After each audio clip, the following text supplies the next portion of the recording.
Muito bem, muito bem. Vamos falar agora sobre o estagiário. Eu quero aproveitar esse gancho aqui e falar do estagiário nesse bloco e também do aprendiz, tá? O estagiário, ele tem uma lei própria, uma regra própria. Também o aprendiz tem uma regra própria. O aprendiz está lá a partir do artigo 428 da CLT. E o estagiário, ele tem uma lei própria também, a Lei 11.788. Então, o estagiário, Lei 11.788. E o aprendiz, você vai utilizar a partir do artigo 428 ao 433 da CLT. Mas vem comigo aqui. Roberto, fala um pouquinho sobre o estagiário. Veja, qual que é a diferença entre estagiário e aprendiz, para você não errar na sua prova? O estagiário, ele é aquele estudante e ele desenvolve uma atividade na empresa para colaborar com a vida acadêmica dele. É formação acadêmica. Já o aprendiz, ele tem a sua formação profissional. Ele desenvolve atividade dentro da empresa e a empresa tem a ideia de formar aquele aprendiz como um profissional. Essa é a grande diferença, tá? Não esqueça disso. O estagiário, para contribuir, ele trabalha na empresa, desenvolve atividade na empresa para contribuir na sua formação acadêmica. Já o aprendiz desenvolve atividade dentro da empresa e a empresa tem como objetivo de formar aquele profissional. Pois bem, vamos começar então com o estagiário, trazendo esses conceitos rápidos. Vamos iniciar pelo estagiário. Dicas e regras importantes para você se dar bem na prova, se cair a questão de estagiário. O estagiário, ele poderá trabalhar no máximo 6 horas para o ensino, aquele que está desenvolvendo o ensino médio, técnico ou universitário. 6 horas é o máximo que ele pode desenvolver as suas atividades. O estagiário também, preste bem atenção, o estagiário também ele pode desenvolver no máximo 4 horas, se ele estiver nos últimos anos do EJA, a Educação de Jovens e Adultos, do EJA. Bom, outra regra também importante para o estagiário não é considerado empregado. Por que, Roberto, que o estagiário não é considerado empregado? Meus alunos ficam loucos comigo, porque falam assim, Roberto, eu não sou considerado empregado, por quê? Porque a lei assim estabelece. Você, que é estagiário, você não tem salário. Roberto, mas não é, a ideia não é ter qualquer tipo de remuneração? Sim, mas você não tem salário, você tem uma gratificação, uma outra contraprestação, e a lei própria também diz que você não é considerado empregado. Porque lhe falta essa questão do salário, e existe uma lei que traz a regra para esse tipo de trabalho. Agora, cuidado também pelo seguinte, se for detectado que esse estágio tem como objetivo a formação de profissional e você, estagiário, está desenvolvendo uma atividade semelhante, com o mesmo peso que um trabalhador fixo lá da empresa, um trabalhador que desenvolve as atividades com responsabilidade, com horário, não que o estagiário não irá fazer isso, né? Mas ele tem os seus compromissos, ele tem meta para atingir, ele tem as suas obrigações como um empregado, a responsabilidade é muito maior, não tem caráter de aprendizado, você já aprendeu, não está acrescentando para a sua vida acadêmica, e sim trazendo produtividade e muito lucro para a empresa, você é um cara produtivo e a empresa te cobra como cobra um funcionário, cuidado. Porque aí pode ser que esse estágio esteja sendo desvirtuado. E aí está sendo mascarado a atividade de relação de emprego com um estagiário, com uma relação de estágio. Então aí a lei diz o seguinte, se isso acontecer, esse contrato será considerado um contrato nulo. Bom, prazo do contrato de estágio, até 2 anos. Esse contrato, é claro, tem que ser um contrato escrito, E esse contrato pode ter um prazo maior se a pessoa, se o estudante for detentor de necessidades especiais.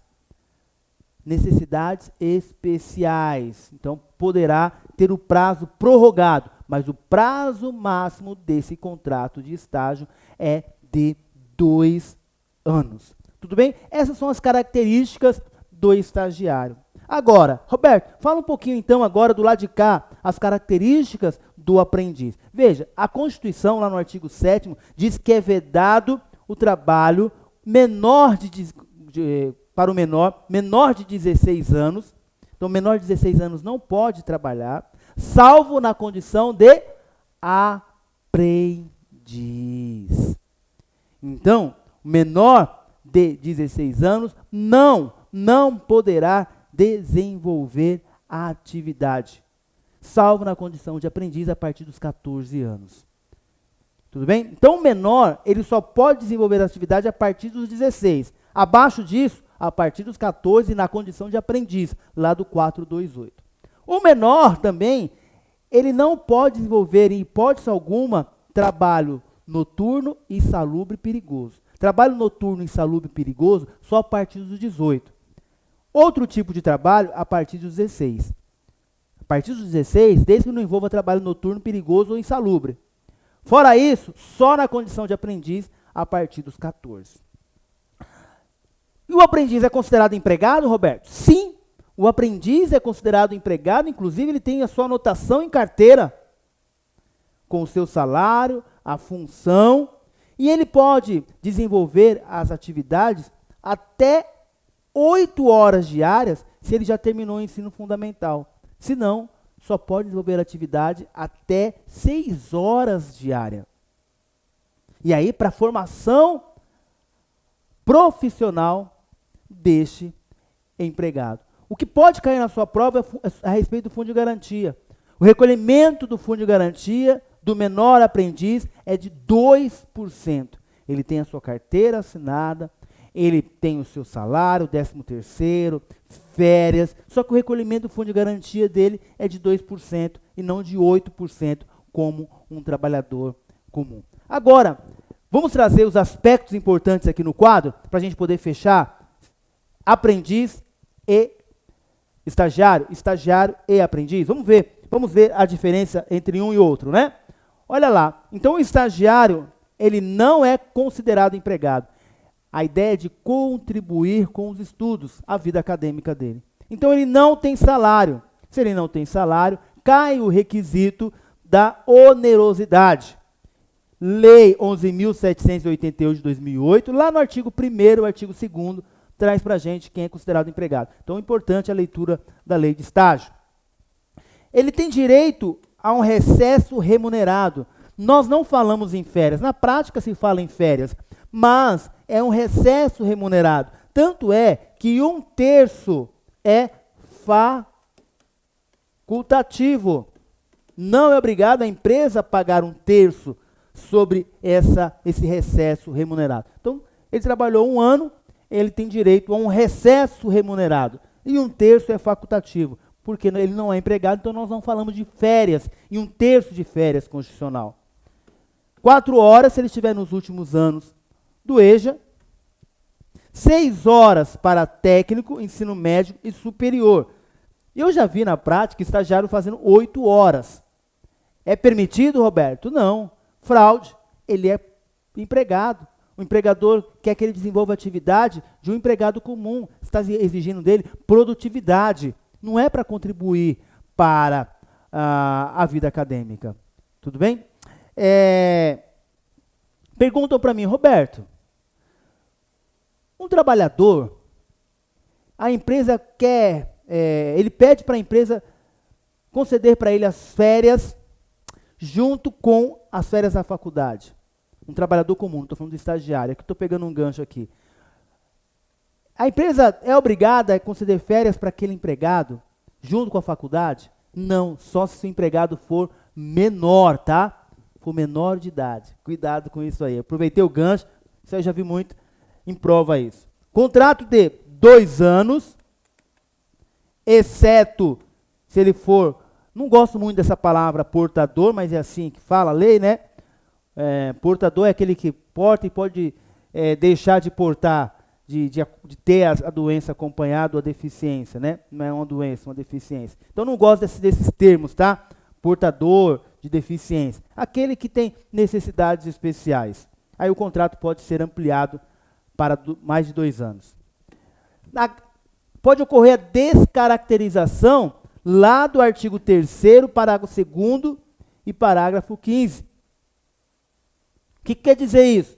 Se for considerado uma fraude, esse contrato de estágio, pode ter a descaracterização e pleitear, então, o vínculo de emprego. E tem uma série de regras do estágio que vale a pena você realizar a leitura da Lei 11.788. Que mais?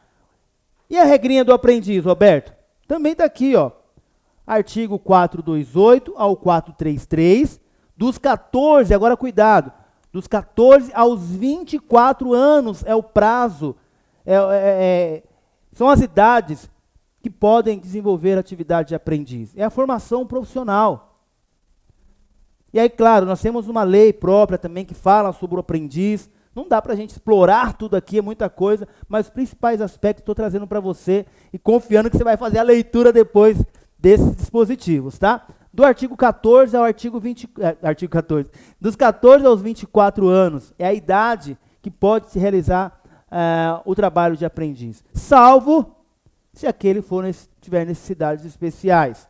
O contrato, pessoal, sempre é um contrato especial, então sempre um contrato escrito e determinado. Qual o prazo? Também de 2 anos. Agora, veja, Roberto, o prazo é de 2 anos. Pode ser renovado? Pode. Preste bem atenção, o contrato ele pode ser renovado por igual período dentro dos 2 anos. Não pode ultrapassar os 2 anos. Então, de repente, o estágio e o aprendiz ele tem um contrato de 1 ano. Pode ser renovado por mais 1 ano? Pode, desde que você não ultrapasse os 2 anos. E depois, ele pode ser renovado? Sim, novamente. Mais de 2 anos, se tiver necessidades especiais. Fora isso, pode ter renovações, mas não pode ultrapassar os 2 anos. E aí, fundo de garantia de 2%, ele vai desenvolver as atividades 6 horas diárias, podendo chegar até 8 horas, desde que ele tenha já terminado o ensino fundamental. E aí, depois nós iremos falar sobre a ideia da proteção do menor. Nós temos um assunto a tratar sobre isso, mas no momento oportuno aqui do nosso curso, tá? Agora, esse menor aprendiz, ele pode assinar os recibos de pagamento? Pode. Ele pode pedir demissão? Ele pode até pedir demissão, mas a baixa da carteira, bem como a assinatura da quitação, precisa da presença do seu responsável legal. Ele não pode assinar o termo de quitação. O menor não pode assinar o termo de quitação. Ele pode assinar os recibos mensais que ele recebe de salários, mas a quitação na rescisão, ele não pode. Se ele der quitação e pedir demissão, é inválido. Ele precisa da figura do seu representante legal. Ou o seu tutor, ou então, se lhe faltar isso, o Ministério Público, mas ele não pode sozinho dar quitação. Tudo bem? Há uma controvérsia aí se ele pode assinar o contrato de admissão. Em algumas situações, ele até assina o contrato, e aí tem uma corrente que diverge. Mas unanimidade é sobre a quitação. A quitação não pode ser dada pelo menor. Tudo bem? Fechamos aqui, gente? Tem outras regras, por exemplo, do aprendiz, que ele tem que, dentro dessas 8 horas diárias aqui, deve separar, já deve estar incluso, na verdade, as horas que é destinada para fazer provas, para estudar, tá? Ele tem que separar uma outra regrinha aí, determinada quantidade de horas para ele poder desenvolver as suas atividades acadêmicas. Faça a leitura da lei do aprendiz, não é uma lei muito grande, e aí você vai poder fechar a sua prova. Mas os principais aspectos que pode cair na sua prova está aqui tanto do aprendiz como do estagiário. Tá joia? Vamos fechando por aqui esse bloco que falamos do estagiário e do aprendiz. Eu volto com você no próximo bloco. Tem mais assunto para a gente trabalhar ainda. Vamos que vamos. Nosso curso de Direito e Trabalho na veia e no coração. Tchau!